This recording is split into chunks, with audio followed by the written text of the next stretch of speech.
1967 Chevrolet Camaro, base 6-cylinder.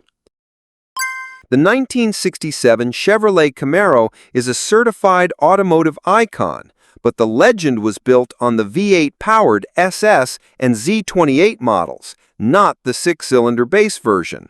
This entry-level model was created to compete with the volume-selling 6-cylinder Mustangs and was in essence a stylish commuter car.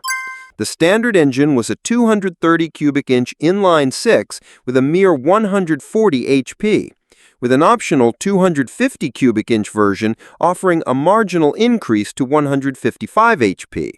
Performance was lethargic, with a documented 0 to 60 time of 12.5 seconds, making it dangerously slow in modern traffic.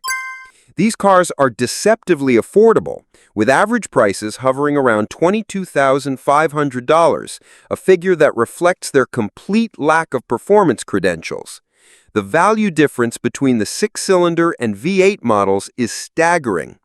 Hagerty data shows a base V8 Camaro coupe valued around $23,500, but a desirable Z28 or big block SS can easily command 3 to 4 times that amount. A significant 30% value deduction is typically applied for the 6-cylinder models, making them a poor investment. A 6-cylinder first-generation Camaro is a beautiful but deeply frustrating car to own in 2025, and the cost of a proper V8 conversion is a financial mistake.